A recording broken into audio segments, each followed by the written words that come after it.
-19 at 7:33 at the airport. A chilly start to this Tuesday. Good morning, everyone. A Calgary cab driver is accused of sexual assault. Police say a woman was taking a cab home in Calgary from a downtown hotel at around 3:40 in the morning on Sunday, January 25th. When the taxi arrived at her house, the driver went into the back alley instead of out front and told her to get out. She refused. He pulled her out and then tried to kiss her. They slipped on some ice, and that gave the woman the chance to get away. 35-year-old Umar Kayem is due back in court on Monday now. He's currently out on bail. A man accused of a bunch of bank robberies is due back in court on Friday this week. 26-year-old Sean Christopher Cornish faces charges in connection with robberies in Lethbridge, High River, and Claresholm. He also has charges pending against him in BC and in parts of Saskatchewan. Just last week, Mounties releasing this surveillance video trying to generate tips from the public.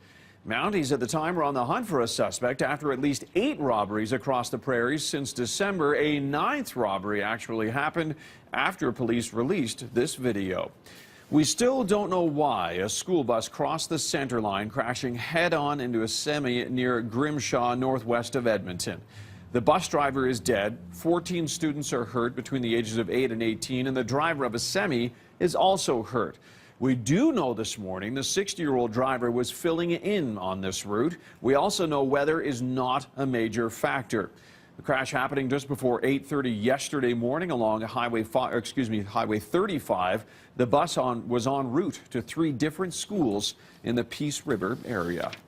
Early detection of cancer seems to be having a big impact right now. Health officials in our province say the rate at which Albertans are being diagnosed with cancer or dying from it is dropping by about 1% in the past 10 years. The most common cancers, by the way, diagnosed in our province are breast, prostate, lung, and colorectal cancers. These 4 account for more than half of all new cases. Health officials say, of course, the best chance of treating this disease is when it's caught early.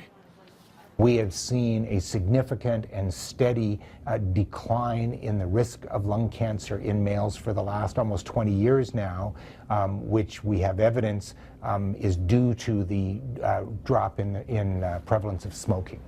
Although fewer people are being diagnosed and dying from cancer, Dr. Grundy admits Calgary specifically has a treatment and access problem. He says that's because a replacement of the Tom Baker Cancer Center is on hold right now indefinitely. Warning to pass away about ice safety, considering the major temperature swings we're experiencing right now in southern Alberta. In some cases, ice is weak on area lakes and ponds. Firefighters are worried that convenience may trump safety, especially when equipment like hockey nets are left out long after conditions have changed.